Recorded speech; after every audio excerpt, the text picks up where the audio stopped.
All right. Well, now let's get to the good part. It's my privilege to introduce the Superintendent of Minneapolis Public Schools, Ed Graff. Previously, he served as the superintendent of the Anchorage School District, one of the nation's 100 largest school districts. Originally from Minnesota, Mr. Graff holds a bachelor's degree in elementary education from the University of Alaska Anchorage and a master's education administration from the University of Southern Mississippi. He has postmaster's coursework in curriculum, educational leadership, and instruction. Please join me in welcoming Superintendent Ed Graff.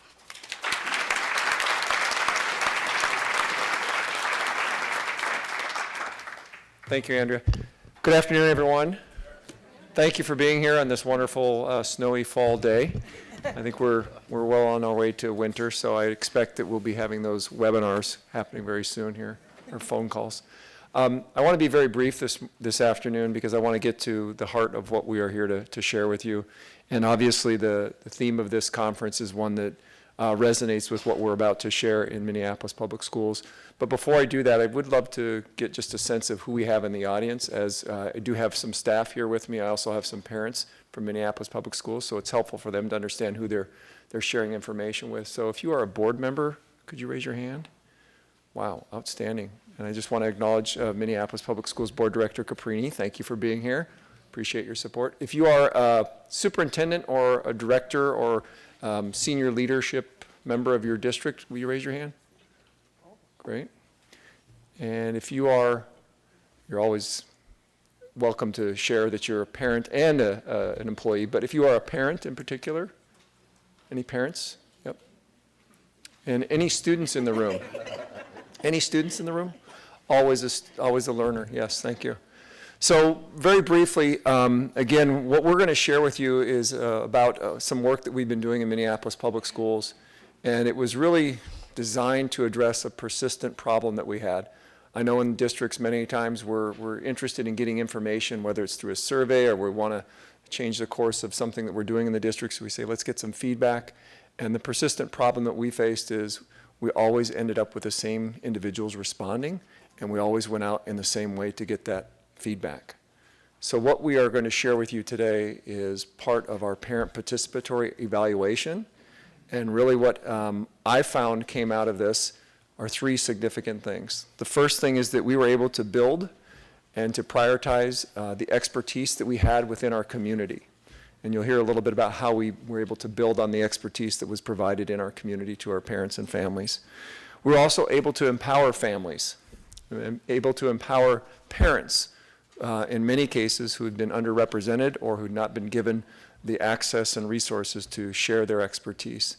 And then finally, we were able to really lift up voice in a way that was authentic and still maintain the level of integrity that we needed in order to make decisions or to inform our decisions and practices in the district.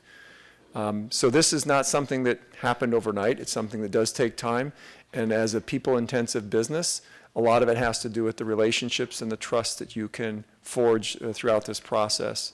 So I'm very pleased to have all of our parents here and very excited to allow them an opportunity to answer some questions and share about what their experience has been for them after we give you a little bit more background and detail. So I'm going to ask Eric Moore, who is our senior leader for assessment, research, evaluation, and equity, to give you kind of some context, and then we'll be able to hear from all of our parents.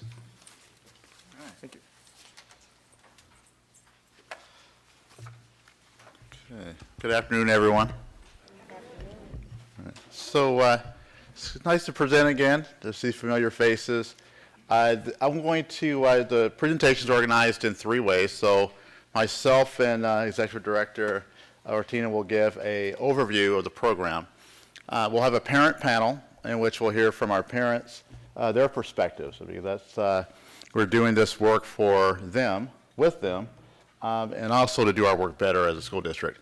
And then at the end, we'll do some how-to. So if you want to replicate this type of work, then just some nuts and bolts. And so Sophie Pilhofer will also evaluation specialist for the district, who's one of the leads in doing this work with families, will also be a part of this and share some of her perspectives. And then we'll have a chance for questions. So I also wanted to share, how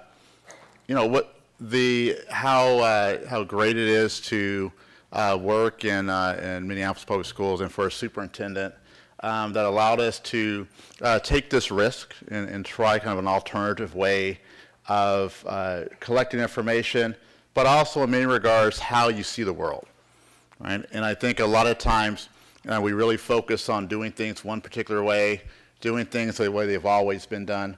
But I really appreciate having the opportunity to engage, create something different, and then actually use the information in a way that honors our families and our community to make things better on behalf of our students and families. So thank you, Superintendent, for being able to do that. Just quickly, what we'll do is we'll have an understanding of participatory evaluation. We're going to hear from our parent evaluators. We'll talk about an insight on what it takes to do this work. What I'd like to start with is a quote. And I think it provides the foundation for parent participatory evaluation. And so I'll read it to you. Women or men cannot understand or explain the world we live in or the real choices we have as long as the sciences describes and explain the world primarily from the perspective of the lives of dominant groups.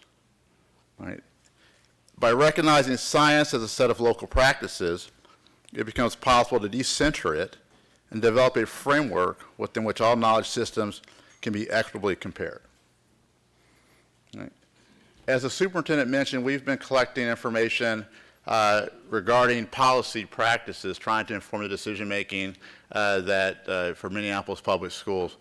And for years, we really identified that we were primarily collecting information and perspectives from one particular community, majority on predominantly white, upper-income families in the district. I think what's challenging when you're doing that type of data collection is that you make decisions based upon a particular perspective. If you make decisions based on a particular perspective, then you continue to perpetuate racial and socioeconomic inequalities. And so we're really trying to figure out a better way of doing this type of work and really approaching this from a space of humility.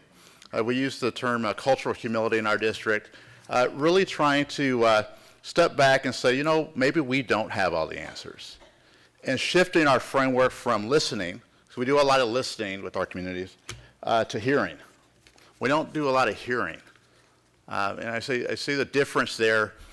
Hearing is really engaging, reflecting upon the perspectives in a way that shares power, and really being open to possibility in a way that kind of deconstructs the way that we do our work. So just a quick overview. We started about 5 years ago a process called Youth Participatory Evaluation.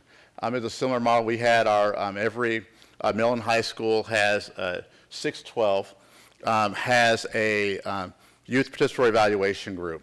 We use it as a way to, when we were asked to participate in the Office of Civil Rights agreement regarding discipline disparities, we wanted to do an asset-based approach and train our students on program evaluation methods in a way they could systematically collect information about disparities, about treatment, about ways that they're engaging with our police liaison officers.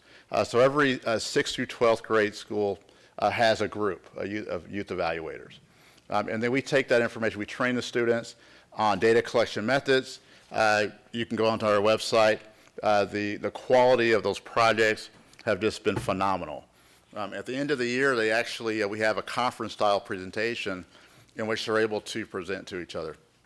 And what's unique about that program is that when we started, we really wanted to do something different in the sense that we were looking to have at least half of the participants that had been suspended at least one or more times.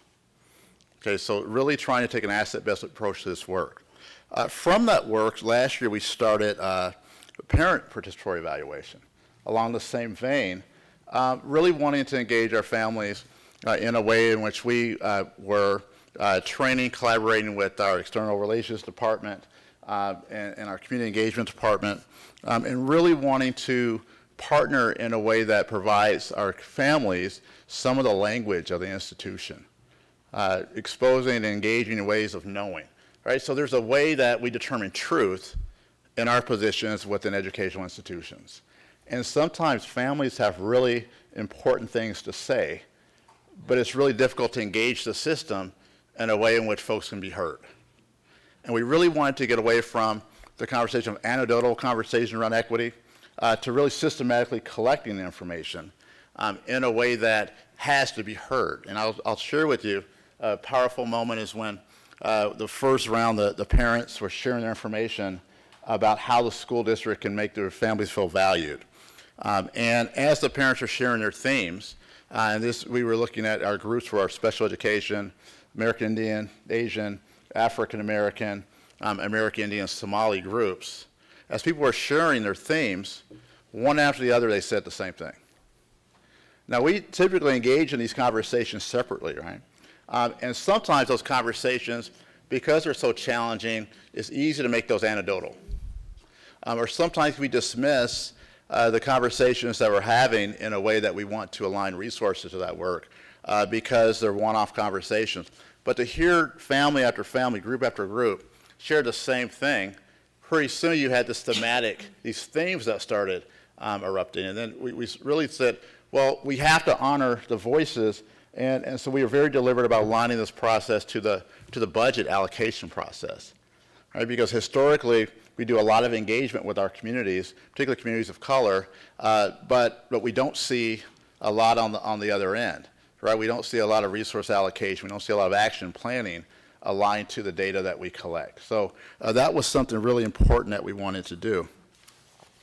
And so just a little bit of our district, I think you're aware, but we are a district that is very diverse, obviously, 36% white, 64% families of color. You see the different groups behind me. You know, in a recent survey, as the superintendent mentioned, you know, our budget survey, we surveyed 3,000 families, only 16% were people of color. Okay, and that typically happens when you do an online survey. We know the data collection methods. If you do a telephone survey, you know, you have to be very deliberate on oversampling to reach different communities of color, but it's challenging because the N is so small. We just did our second round of parent evaluation, and what I think is just amazing is that we actually had just as many parent responses with our parent evaluators in a 3-month period than we had online. I think we were able to collect roughly 1,000 voices from our families in roughly 3 months. So I just thought that was phenomenal. And so how does this work? Well, it's really about taking the time to listen to the families and then using the mechanisms we have within the school district to elevate the voice. The partnership has to be authentic, obviously, between our community engagement department, our research and evaluation department. We also internally operate from a space of humility. That's been a learning process because there's some things that our engagement department can do phenomenally well that as research and evaluators we're not trained to do necessarily. So we honor their work. We also know that as research evaluators, we're also trained in a particular way so that we can collect information, synthesize information in a way that can be heard, in a way that decisions can be made based upon the information. So it's a partnership there. As we engage with our families, the learning really started happening where we're getting really strong feedback on, is our data, is our instruments readable? Is the language translatable? Sometimes when we evaluate, we do surveys, the concepts don't translate across the cultural communities, right? And so even if you translate those concepts, we tried something, for example, around social and emotional learning.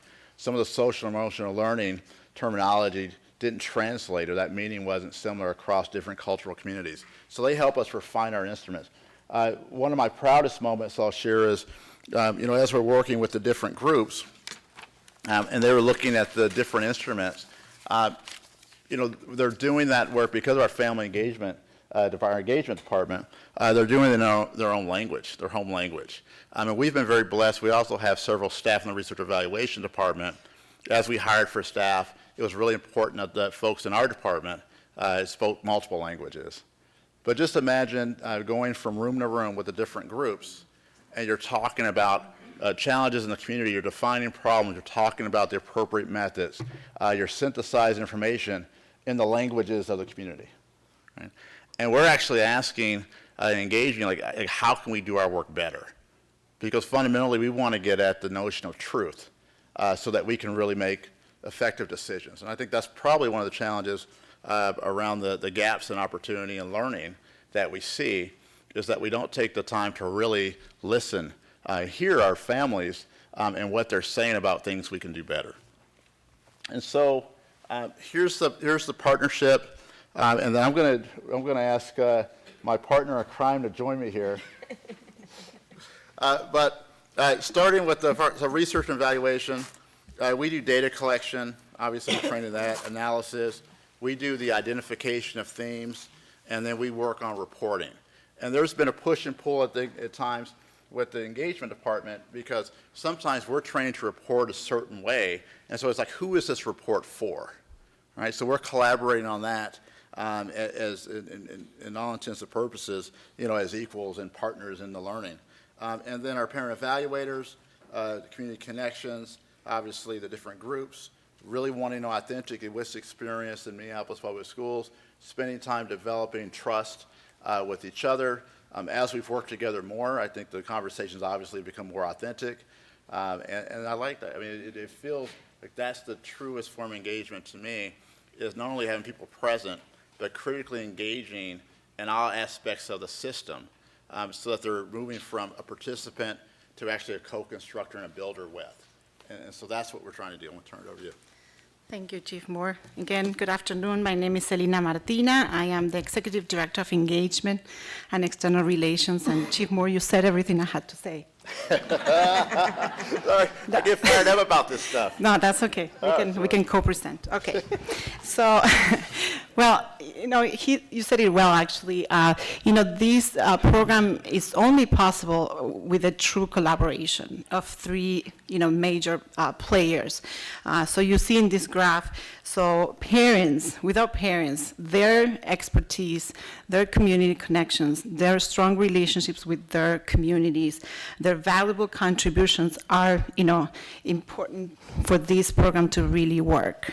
And REA has been a great partner for engagement, not only as experts of the methodology and everything that they have to offer in terms of the evaluation aspect of it, but also, really lifting that cultural humility framework of being good listeners, hearing well on how we can do this work in partnership and good work together. And us, humbly, we just lift and co-create with parents and, have them lead what they want to do and support them if they find language barriers. So we are able to provide bilingual support. If they find other types of barriers, we are there as engagement specialists to support them to be successful in their data collection and their connections. So that's really what this slide says. It's like it takes a village. It's a lot of effort and coordination, and we learn along the way. You want me to continue? Go for it. Okay. So this is a little bit of, what we were able to do with this program.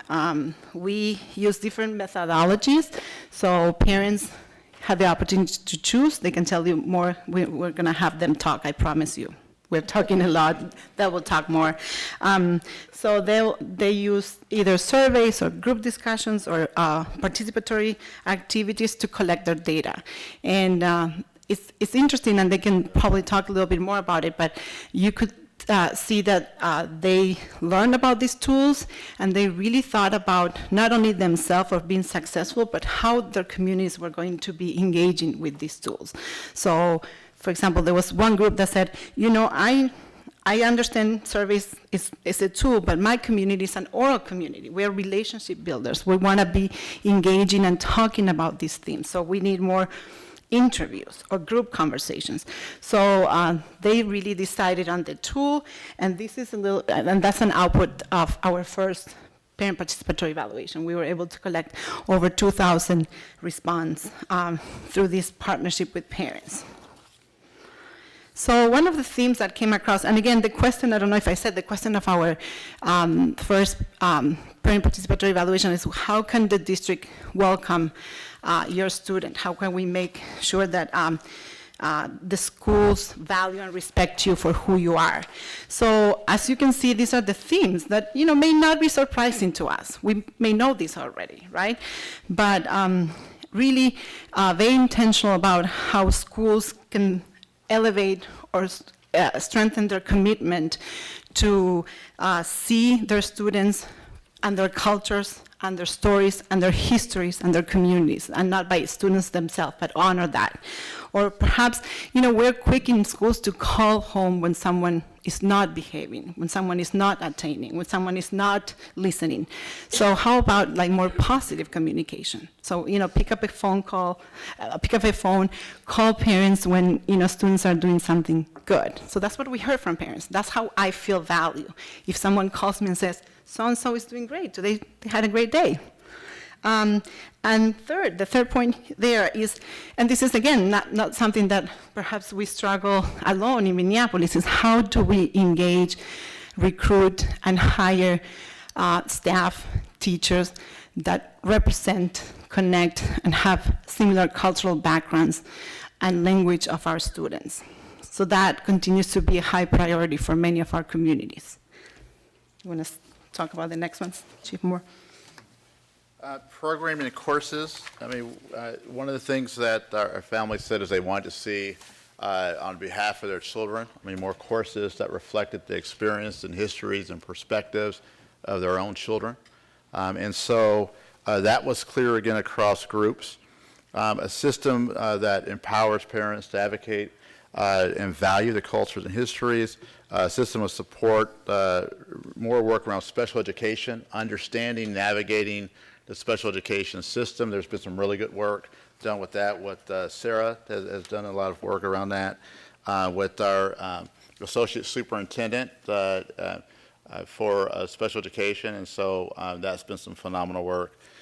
Clear communication regarding behavior and equitable treatment in response to behavior. So these may not seem like new themes, but I think what's been different in some regards is that the findings have actually led towards change. One of the things we deliberately did is we wanted to align this work to the decision-making process of the district. And so that's a learning we've had, particularly more so in our second year, is we know that there's a way of knowing and doing within our school districts in which decisions are made. And it's a very delicate process because we're asking families to trust us. And a lot of times we engage families, and even if with our best intention, we want to use that work. If you miss a decision-making process cycle, then it feels like it's a year and a half. It feels like nothing's getting done. Now, working in a school district, we know that things take time. But if you're belonging to a community in which the district historically, in some regards, has not had that cycle of action, has not honored its commitment to the various communities, a year and a half seems like a lifetime, because it's actually been 20 years. It's actually been 30 years. And so we get into this tension of asking families to wait. We'll get to it. But we see this process as also an engagement strategy. That is, we're trying to build trust and relationships through action. And so the extent to which people trust us, right, is the extent to which you declare and then you do. And so that's what we're trying to do. So every time we make a decision and we align resources, we go back to our families and we report back, here's what we did. And I think, and oftentimes it's like, well, what about these other things? But then we engage in a very authentic conversation about decision-making and power. But it's done, 100% as equals and collaborators. A couple of things that we've done. So we've increased the budget for interpretation and translation services. We doubled the budget for that. One of the things that came up is that families couldn't fully participate in the decision-making process because we didn't have enough translations and interpreters, and we weren't using them appropriately. So that was a commitment we made, and we heard very clearly the importance of that. Hired additional recruitment and retention coordinator to increase staff of color. That was also, we did some alignment with our equity, diversity, impact assessment on teacher of color recruitment and retention. And so what we're starting to see now is we're starting to see some overlap between our equity, diversity, impact assessment work, which is at the policy level, and it has a committee of 16 community-based organizations of color with our parent evaluators, roughly about 50 parent evaluators. The majority, up to about 90%, have gone in and continue to stay in the program for year 2. And so that's been really exciting. Increased budget for the arts department. Really wanting to, again, these are pieces that sometimes we don't think about the importance of visually, symbolically displaying art. And so we really wanted to increase our budget for that. Increasing the special education cultural liaisons, and so to improve relevancy and accessibility. We added a full-time teacher for Hmong language at one of our high schools. Clearly heard the importance of language identity, honoring the community through language acquisition, participating again in culturally relevant instruction. And then we added a full-time teacher for Somali studies at one of our schools. And again, those are the themes that we start seeing. And so the work continues, and I would just say our current project, we are looking at potential boundary changes, conversations regarding magnets. Our parent evaluators actually have, and I'll talk about it after the panel, we've actually now, the parent evaluation is more organic and the parents generate the idea. We're contracted with them, and so we're negotiating the relationship, so we actually contract with them because they're acting in a more traditional evaluator role. So part of our learning is that as they gain skills and they become better evaluators, then we're contracting with them as evaluators, just like we would like with Wilder Research or Rainbow Research. And then as a former evaluator that worked in an evaluation firm, what I think we're really close to seeing is evaluation firms contracting out with our community members here, again, valuing their experiences not only as citizens of the community, knowledgeable parents within the system, but also as evaluators, people who can systematically collect information and get at concepts of truth in a greater way than some folks that are working in evaluation firms. And so that's the way to kind of, engage with the community as equals and in a way that's value added. So I'm going to turn it over to Selena. She's going to begin the panel. Thank you, Chief. All right. So this is the time we're all, waiting for, to hear directly from our evaluators and parents. So first, I'd like to have you introduce yourself, say your name, si puedes decir tu nombre, y luego te voy a dar las preguntas, and then I'm going to start with the questions. So, Ms. Sarah. Hello, everybody. My name is Sarah Washington, and I'm currently the co-chair of Special Education Advisory Council, and thank you for having me today. nhớ rằng cho số lần cho tụi nó cho tụi thợ sĩ phi theo cho và làm một ba kia hậu luyện nhớ rồi chạy gần tới mà mỗi lúc cha nó nhung rồi bé toàn chi này magacaygu waxaa la yidhahdaa maxamed axmed cali waxaa anigana ka socdaa waalidiinta soomaalida ah barnaamijkaana 2 sano ayaan kusoo jirnay. Buenas tardes, mi nombre es Dulce de la Rosa. Soy madre de 2 estudiantes de las escuelas públicas de Minneapolis. Uno está en 5º grado y el otro está en 8º grado. Y también soy voluntaria y líder del Comité de Padres Latinos. Thank you. Thank you so much. So, do you want to say it in English? Now Or you're expecting for me to speak my name is Muhammad Kali. We show you guys we Minnesota and that's the language we speak. How many people speak more than 2 languages? More than 2? How many people speak more than 1 language? That's good. So my name is Muhammad Kali. I'm one of the parents. We're very happy to be here, and we want to thank Minneapolis Public School to believe us as a parents to be part of decision making and building bridge. And we're happy to be answering some questions and what we did it. And I think all of us, we agree we should speak our own language. So make sure everybody know Minnesota is United Nation. A lot of people don't know that, but Minnesota is the place you can find out any nationality, and we're proud to be Minnesota. And my name is Jerry Lee. I'm the chair of HPAC, the Hmong Parent Advisory Council. It's great. It's an honor to be a part of this and with the school and, school being a part of our parent to, continue this partnership. Dulce, ¿quieres decirlo en inglés o lo digo yo? Okay. So I'm Dulce. I'm the chair of the Latino PAC Parent Advisory Council. I have 2 kids in Minneapolis Public Schools, and I'm happy to be here. Good. So I have the first question that I'd like the panelists to answer, and we can start with Dulce. So what motivated you to become a parent evaluator, and why was participating in this program important to you?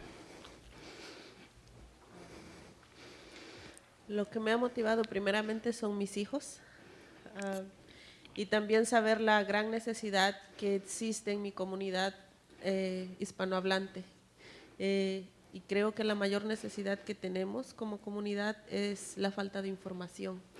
So what motivates me is primarily, especially my kids. I'm here because of my kids, but also the great need in my Spanish-speaking community of getting close to really relevant information.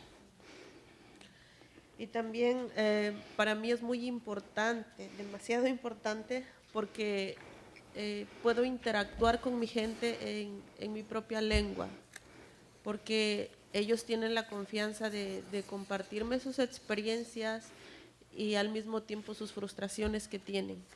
So what is really, really important for me is really developing relationships and learning from my community and being a voice for them and for them to share their concerns and questions with me. Muchos padres tienen demasiadas preguntas, pero no se atreven a acercarse al distrito, a las escuelas o a un maestro. Entonces creo que como comunidad, como padres, tenemos más confianza y saben que yo estoy involucrada, vienen y me preguntan. Entonces yo busco los recursos que necesita mi gente y si yo no lo sé, yo voy a preguntar porque yo quiero que toda mi comunidad esté educada, que toda mi comunidad tal vez en el futuro esté en una silla como ustedes. So for me, it's important because I know that many of my fellow parents don't have trusting relationship with the district. So I become that link, so I can bring information to them. So they know I'm involved, I'm engaged with the district, so they can ask me questions I can bring forth to the district, go back to my community. So that really makes me feel valued and important. But also I, want to connect them to opportunities and other opportunities to be seated where you are now. So to be taking roles that are, things that they don't consider right now. Okay, thank you, Dulce, gracias. So second question, and I have Ms. Sarah answering this question. What were your expectations of the program when you started? Well, I didn't really have no expectations. I was just really proud of MPS for including all parent voices, and I just thought it was a huge deal. And so they made me very proud. And so I didn't have no expectations. Thank you. Jerry, you want to add something? Thank you. Thank you. To my surprise, I don't have a lot of expectation either. My community lacked the trust and start moving the kids to a different school, a different district, and to charter school. So, but also feel honored at the same time that I could bridge the gap between the parents and the schools again and rekindle this relationship they've had. Thank you. So third question is, reflecting on your journey as an evaluator from Minneapolis Public Schools, what skills have you learned, and how have you used those skills outside the PPE or the Parent Participatory Evaluation Program? Mohammed, you want to take this one? Yeah, sure. I love to take this. I learned how to do research. I never know how to do research, but I know how to do research right now and represent our community. And I will say, this is what I will say. Like you said, every first community in this country, education is something very important for us. To get a life better is education. We trace them to school every day to send our children 8 hours, and that we expecting make sure our kids graduated and go college and finish college, and that's what our expectation is. And also, I learned how to do research. I never know how to do research, but a lot of people, when you asking question and taking note, sometimes they don't trust, but when they see you from community and you go on the same journey together, then they will give you the answer you need. And sometimes that's something very important. Any school and, or every region, I would suggest to use the talent and the people they trust, because our kids, we can trust them, the people we trust them. So this is a great journey, and I learned how to do research right now, and that is a good experience I didn't have before. Great. Ms. Sarah, you want to add anything? I learned that data is important, and the skill of presenting data in a meaningful way and family-friendly. I use my skills in different meetings and at a conference that I just recently attended, and I also learned how to read data and make sense of data, and so I use that in different committee settings that I sit in. Can you tell us more about the conference you just presented? Oh, okay. I was at the Off the school-based script. conference, and so I presented on school-based mental health from a parent perspective, and I was honored to present with the executive director, associate superintendent Rochelle, and so I was able to show them what I learned, but I said it real parent-friendly, and so I was honored to do that. Thank you. So next question, Dulce, how has being a parent evaluator allowed you to support other families in the Minneapolis community? You spoke a little bit about that. ¿Cómo te ha ayudado a ayudar a otras familias en el distrito? Ha habido un gran impacto porque he podido compartir información que yo obtengo al estar involucrada en esto. Muchos padres tienen necesidades y al ser evaluadora yo puedo, sin decirles te voy a ayudar en esto, yo voy y busco la ayuda y se la ofrezco, y los padres están muy agradecidos. Hay padres que pensaban inscribir a sus hijos en escuelas privadas porque no saben que también en las escuelas públicas hay los recursos para las necesidades de sus hijos. So again, being that connector, being able to bring information to my community back and forth to the district. There were parents, for example, that were thinking about enrolling their kids or their students in private schools or charter schools, and because they didn't know resources that were available, they were not aware. So being that connector and ambassador has been great. Well, ¿tienes más? ¿Quieres? Sí, adelante. Bueno, y creo que esto nos ha ayudado a no dejar ir más o menos como 50 familias que yo escuché que se iban a cambiar de escuela, han decidido quedarse en las escuelas públicas, y para mí, en lo personal, es un gran impacto. So I personally was able to help at least 50 students not to move away from Minneapolis Public Schools, and that has been the personal satisfaction. Thank you. Yes.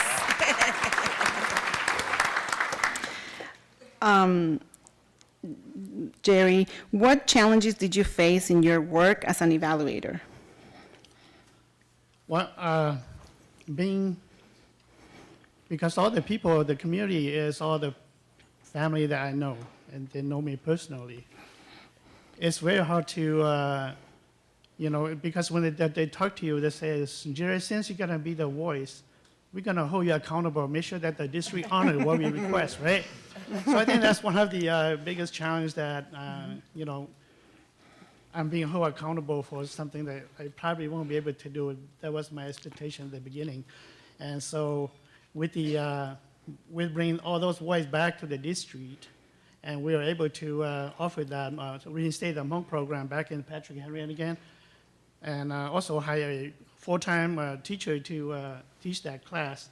I think that kind of lose my my grid a little bit, so I feel a little more less pressure now that they can say, oh, Jerry, you can actually, that actually works, So yeah, but that was a big challenge for me, very scary.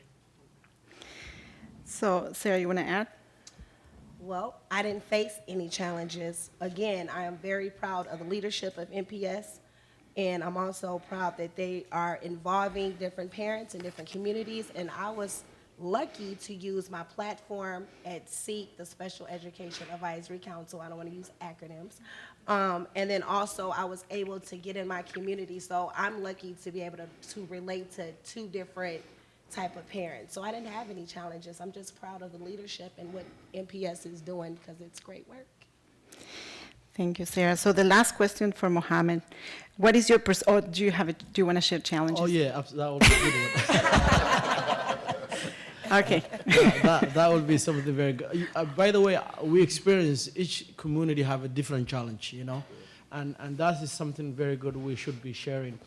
Like my community is oral society. Example, if you have one Somali parents or two Somali parents, we're asking question, how the school is, how they treat your kids. Do they call you when your kids is doing good? Or they just call you when it's only the problem, Oh, I got called only the problem. I never got my kids get an A, or today they celebrating something. We want to hear good thing about the kids. A lot of parents, that's our really challenges. A lot of schools we're expecting, we should have parents' expectation, like our kids, we want to have a good time celebrating every different culture, different language, learn different culture also. I see my kids speaking Spanish. I say, how did you learn Spanish, And they said, oh, my friend is Spanish. And I see they speak in Hmong. I say, how? So you have to know the challenge. So all the kids, they want to know about who is who, their culture, what they celebrate. And I'm recommended, and like our expectation is to celebrate each other. We have a unique, different culture. I want to know the Hmong, I want to know Latino, I want to know African American, I want to Indian. So that's what a school can bring all those things to. So we do have really a different challenge, and I hope the school and Minneapolis Public School, the good work they do, and a lot of schools can learn something about that. Thank you. So we'll close. We have one more question, Jerry. Maybe if you can be brief on what's your perception of Minneapolis Public Schools after participating in this program? Well, I hope that the district, not just Minneapolis, but all other districts, value the cultural diversity of the community and bring all the colorful community into one place, like Muhammad was saying. So. And, I start talking to my other parents who have their kids going to a different school, a different district, or even to charter school. Whether they follow their kids' study or not. And most of them, they just send it because the bus can pick them up at the door. And for me, I told them, for me, the school has to be the second parents for my kids. They has to be able to teach them, I love them the way I love my kids. That they will gain my trust, I will leave. And so all my kids are in the district. None of my kids going to a different district or going to charter, and I will maintain that. I set up my standard for my kids and always support my kids, and I hope that with the partnership and with the MPS, with all the district, that we can work together and, for the new generation, the future generation, and be honest about it. I think there will be a wonderful partnership, a wonderful relationship. Well, thank you so much. I want to thank you so much because, the partnership with you makes us great and strong. So thank you. We can just give them a round of applause.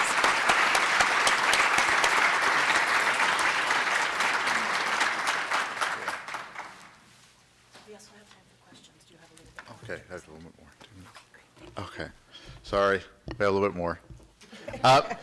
We're gonna definitely give you opportunity to ask questions. But I do, one of the things that we're very aware of is like we have presentations like this, and if you want to replicate it, just want to take like 3 or 4 minutes and just give you kind of the nuts and bolts of this. So if this is something you want to replicate, there's just some values behind this work that what we've found has been successful. We want to share those learnings with you. The first is that, it's really about shifting the mindset and redistributing power. changing, building the relationships. The relationships takes time. One of the things we were very aware of, and as a district, we felt the sense of responsibility because we knew we were asking parents to go out and trust us. And so they're going out and they're using their cultural capital in communities. And so they're getting the same thing, I think, sometimes that we get as a district evaluators, which is, and I've heard from some folks about like parents saying, well, why are we even answering this for you? You don't do anything anyway. So they're getting that because now they're being associated with the school district. And so I just wanted to say thank you for doing that. And then we feel the sense of responsibility because they're doing that to act. And so there's this reciprocity that has to occur. And then, this concept of community-driven solutions is important. We actually have attempted to take the findings, align the findings into a set of memos that the department created, and then we brought in our executive directors and directors together with our parents. Our parents actually had the opportunity to present the findings to all of our principals, but also we sat down with the directors, executive directors, and then these findings now we're starting to put into in the process of putting that into our department planning process. So as the parent evaluators have findings, then we want to link that to our department plans, so our department plans in the various departments in which the findings related to are actually aligning that to the work they actually do. So we're trying to use this in a way to do a systemic change and have some level of accountability. Core components, as I mentioned before, shared power, very important to compensate our parents. A lot of times we're doing the work, our job is to do work on behalf of our communities. We also want to honor their expertise, and so we actually use title funding. The family engagement piece, we're able to use our title funding for that. So that was something we thought was just from a value perspective very important to compensate the families because they are working, and we would compensate any other contracted evaluator as well. And so they're equal partners, and so they deserve the compensation for that. I mentioned align with the district decision-making process, so whatever your decision-making process is very important, especially early on, that as you get findings, that you're aligning that with decision-making so that you can report back that something happened. Because you're operating in some regards in a deficit because of the historical narrative that families, that communities have dealt with in working with districts. Evaluation, engagement, partnership, and in particular like rigor. So the research and evaluation department, we really say it's very important to have rigor in the work. So our evaluators work closely with the parents and the family engagement. We do some give and take.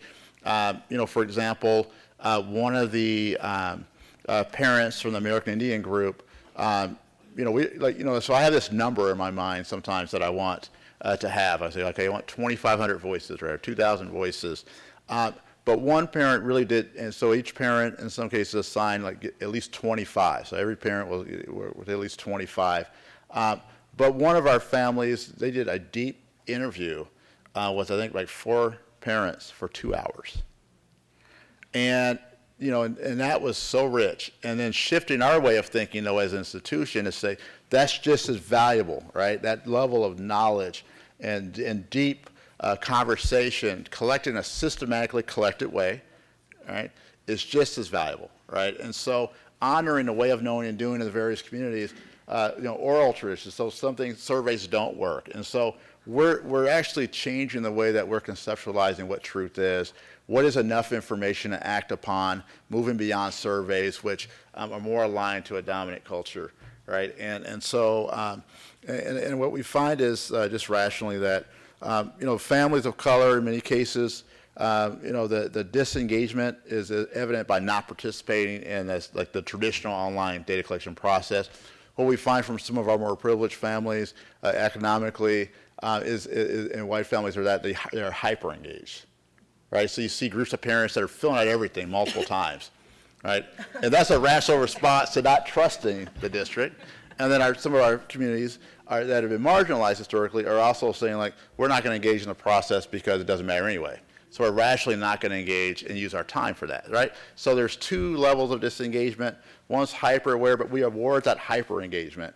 And so what we're trying to do is get our families, and we are being successful with the help of our families to help us really get at families and try to re-engage those families. And the next is, the other part is that it was very important from a research and evaluation standpoint, as we're hiring staff, It was very important that we hired equity-minded staff, staff from research and evaluation. Sometimes your traditional research and evaluation departments, there's a traditional idea like they're just number crunchers, that everything is colorblind, that we have to be objective. But we wanted, as we started to hire staff, our research evaluators, our data scientists, as we were engaging in this work, they had to love kids. So everyone in the department has to love children, right? They have to believe that their work's going to make a difference for the common good. That's a value. All of our staff have had opportunities to work directly with children, either through programming, volunteering, prior to the interview. I mean, that's something that I look for. So then we have a team that believes in the work and then is able to engage with our engagement department and take that critical feedback and have a growth mindset around the work. And then the last thing is time. Interpretations, and then engagement takes time. So one of the learnings we're having is just because, you know, we have a 2-month deadline, sometimes this deep engagement takes 6 months.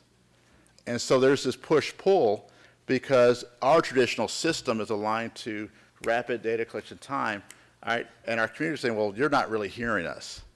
And how do you collect information from it if we don't even understand the issue? All right, and so that's a learning where it really forces the system to be more planful, right? Because you have to build the background knowledge in order to have people equally participate in a decision-making process. You just can't ask a question because you're still privileging the folks that have the greatest amount of knowledge and engagement historically, still are able to participate in a greater way. So, you know, that time is something to be very thoughtful of, and you're engaging in that, because that's also a way to decrease trust, is including folks, but they're not taking the time to hear the perspective. And so that's something that we're learning and growing on together. So with that, I think what we'll do is, you know, you have this in your packet, but, you know, we have a contract model, site-based model.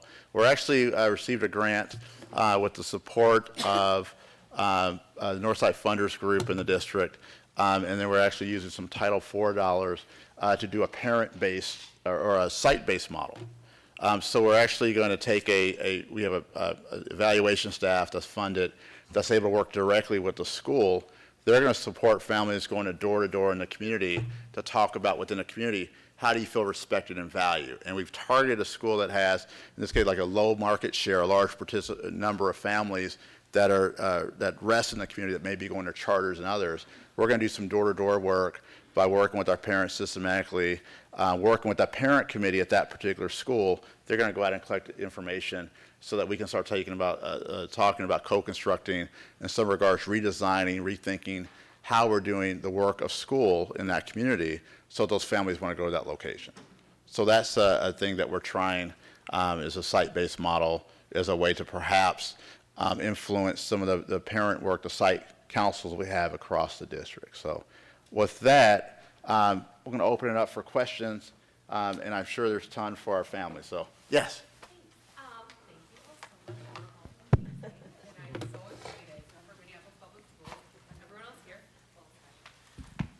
So if you encountered any resistance in planning and putting together this model, what do you think were the most important elements to help you move through that resistance to be able to pilot this and get it going? You know, it's interesting. I'm like the past. So we haven't encountered any resistance, but I think it's because it's for the leadership, superintendent.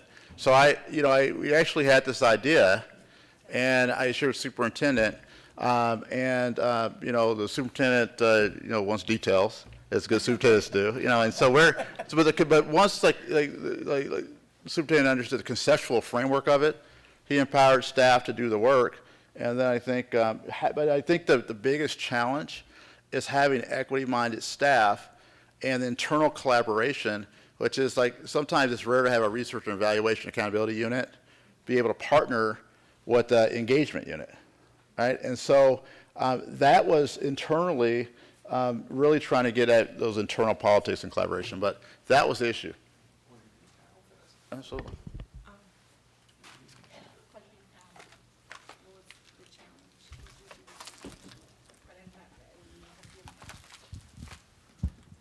I think the challenge is very, some parents, they feel like we're working with Minneapolis Public School. We tell them, look, we parents, somebody have to do this work. And majority of people agree with us, but some people, they come rough and tough talk, and sometimes they don't want to be attending this kind of meeting is going on year to 2 years, you know. So really it's very big challenge, but overall, people, when they see the result, when we ask them Minneapolis Public School, we wanted someone to speak this language to be this school, the parents have a consent, and they provide those things. That's we see all the challenges is coming better, you know. I would add there's three things. One is the infrastructure. So as mentioned, you have to have a team that is committed to doing this. This can't just be an idea and say, yeah, go out there. You have to have the people in the place to do that and recognize the time commitment that's going to happen with it.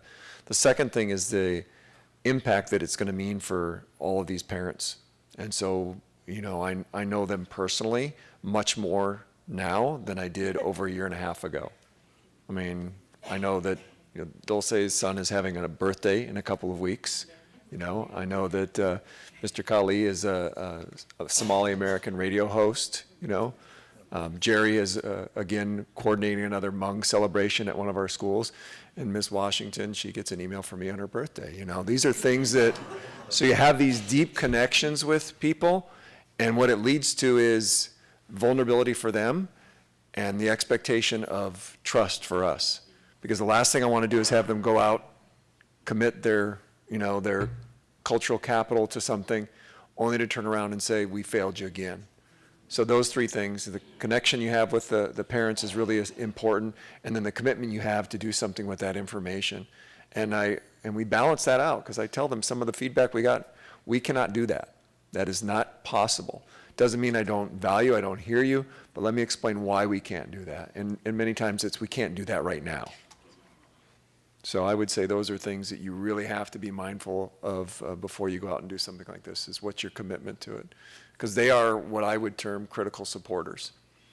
They are not people that are lockstep with us, but they are people who are saying, we want to work together and we are going to support you, and we're going to be critical about those areas that we need to, because it's our kids you're talking about and it's our community. And Superintendent, you forgot one thing. I am planning the parent engagement events. That's right.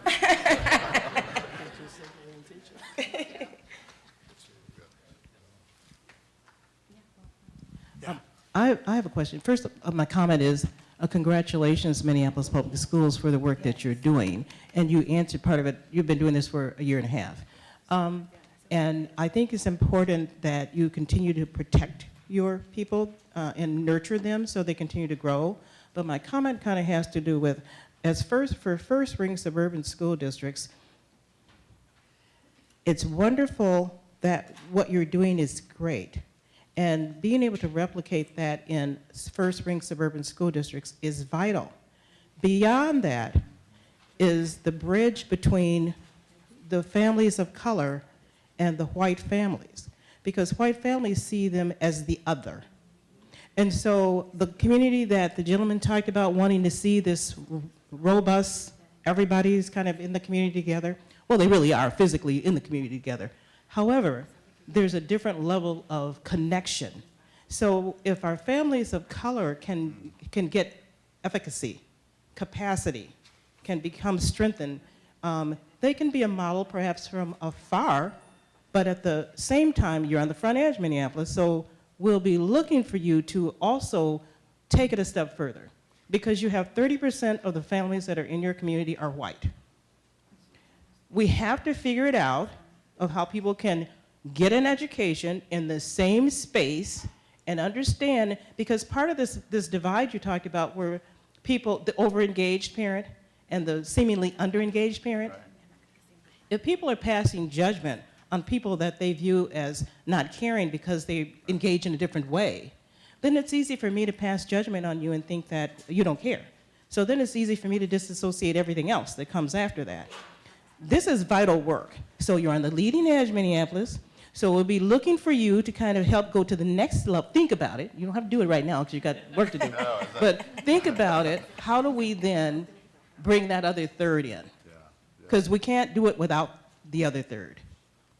But the first work is what you're doing. The first thing is your own children. And so I applaud you for that. I thank you for that work. It's very exciting, but I'll be watching. Oh.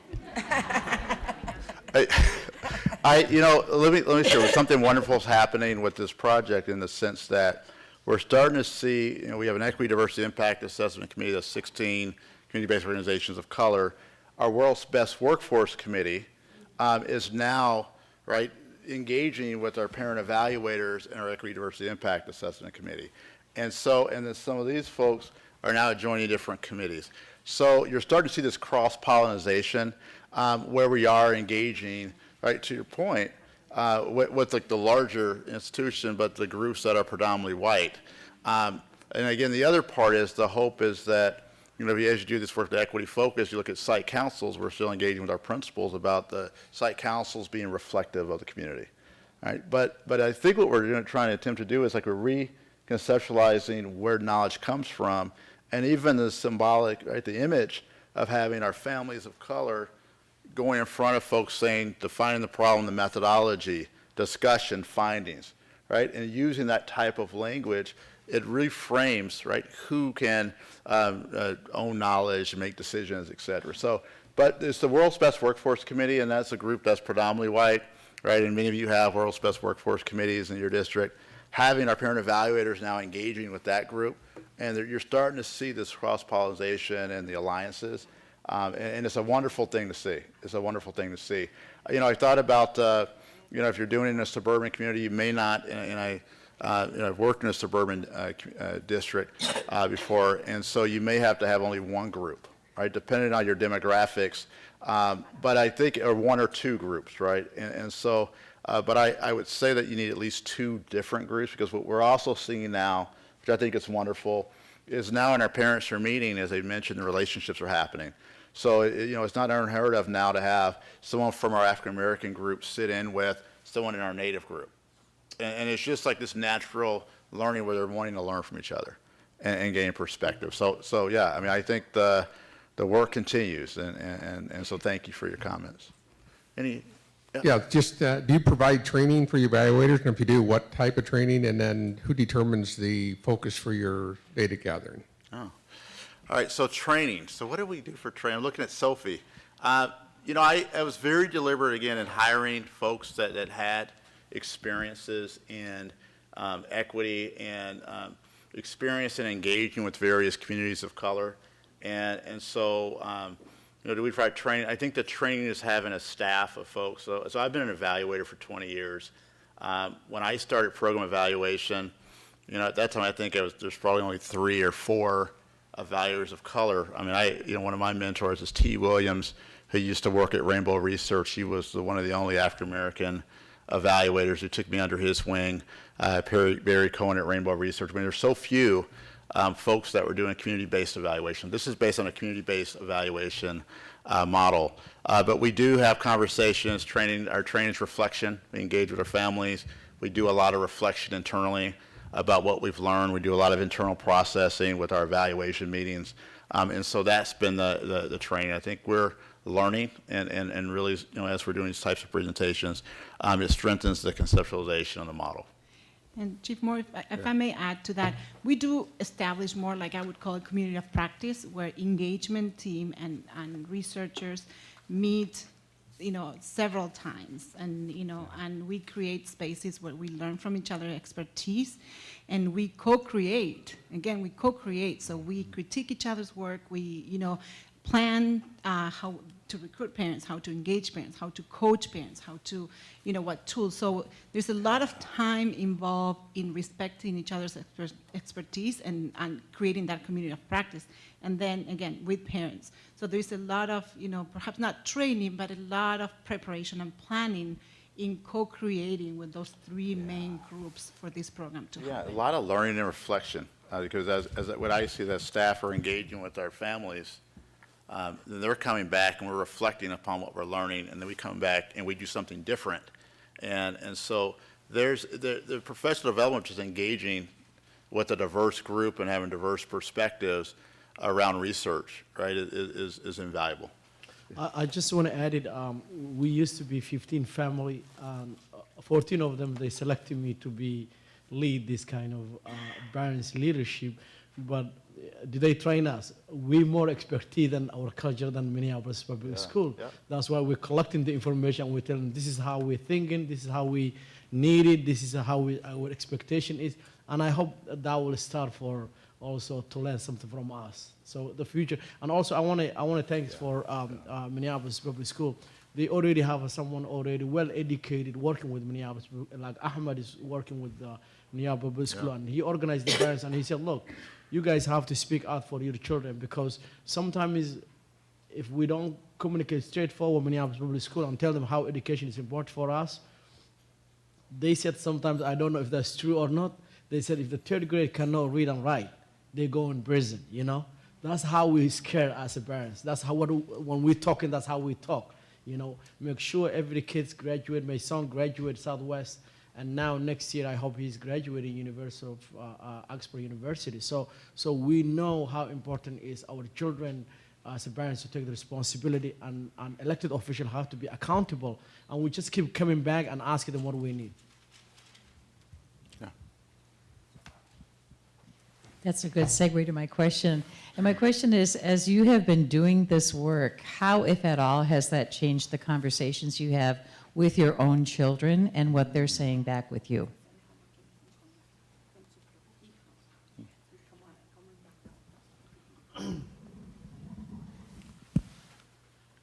Thank you. As I said, you know, for my own family, I do have a system to make sure they stay in school, make sure they connected, you know, with staff and the parents. So I do have 3 graduates from the U. I got 1 still in Oxford and 1 in Northeastern University in Boston, and still got 3 in the district. And so, you know, I got a big family. You know, my kids, when I start doing this, you know, they're really happy that I'm actually reaching out to their parents, because not to focus only my family, but, you know, help out other community, I mean, the family in the community as well, because not every parents can do that same thing for their kids. And some parent has to work so hard that a lot of parents told me they don't even have time for each other. They only see each other on the weekend. And then they don't even have time or the educational know-how to support their kids. And yeah, they're really surprised. They say, I should really take this, lead this role for, you know, until I can find a replacement for me. Well, I have a 18-year-old that is a graduate from Wayzata. Then I have a child who graduated from Minneapolis T+, but I have 3 grandbabies, 1 in early childhood, and then I have my daughter has a son. So I've been putting my daughter, she has been a PPE evaluator.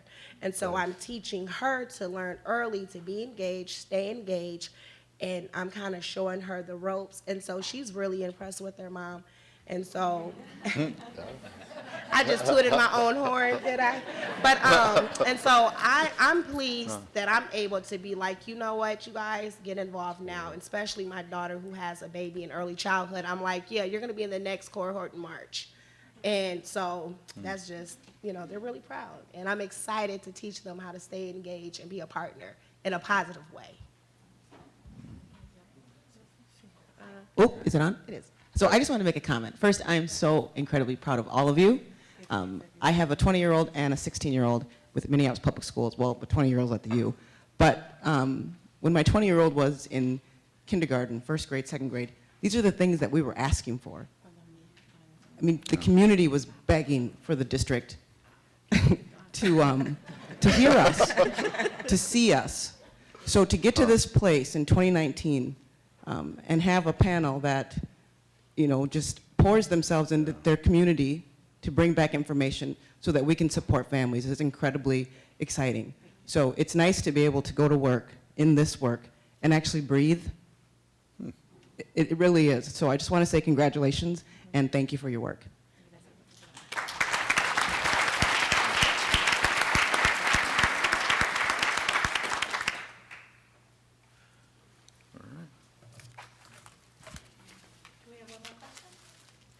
One more question. Hi, Hi, yes, thank you so much for sharing your insights with us today.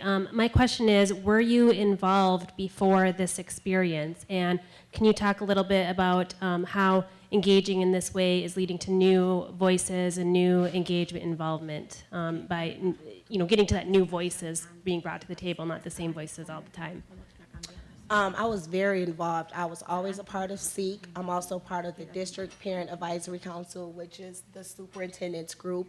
I've been planning the last 3 resource fairs. I'm now on the early childhood team, so that's new too. But I try to make sure I'm recruiting new parents. So my mission and my goal is to get early childhood parents. So I meet, I'm on that committee, so we meet twice in the month, and I already told the director over there, like, I need parents, I want them to get engaged because I know Minneapolis needs those younger students, and I want them to stay in the district, so that's kind of where I'm at with it. Yo solo era voluntaria en la escuela de mis hijos para recortar el material de los niños de hi-fi o de kinder, para acompañar a los niños a sus paseos. So I was just a volunteer at my kid's school, just doing, helping get prep or cut papers for the teachers or be a chaperone for a field trip. That was my level of involvement. Pero interactuando con los padres durante las reuniones, durante los paseos, yo escuchaba a los padres que tenían necesidades y yo les preguntaba, ¿y por qué no hablas? ¿Por qué no vas con el director? ¿Por qué no vas con los maestros? Solamente decían, no lo sé. Y eso fue lo que a mí me motivó para hacer la voz de mis padres. So during these field trips, I would just hear parents saying, I have a challenge, I have a problem with this. And she would be like, why don't you talk to the principal? Why don't you speak up? Why don't you do this? And then, she said that really was my motivation to, connect and be the connector to parents because, I wanted to do that for them also.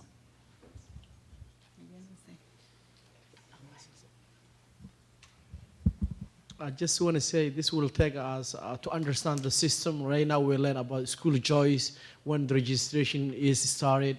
All those information our community didn't know before we started. So I think this is education for us, and also like 150 family, we reach them, they also got informed for that. So this is already take us a different level to see how the system works.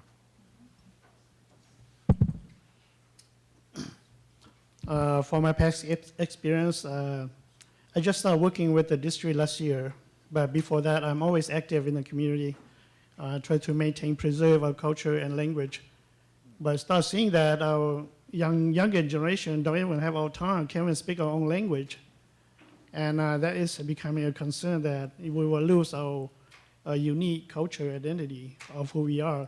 So I want to bring that issue to the district, since the educator, they should be the one that will educate our kids for the, with the new generation. And I don't have to have the community do it, because if I work with the community and not with the school, we have our own private section and not everybody can attend. But if you can bring that to the district and have the school teach our own kids, and value our own culture differences, and so they know who they are. And that's why I'm coming here and work with the parent evaluation and become the chair of our home parent advisory council. Thank you. Great. Please join me in thanking this fantastic team from Minneapolis Public Schools. Thank you.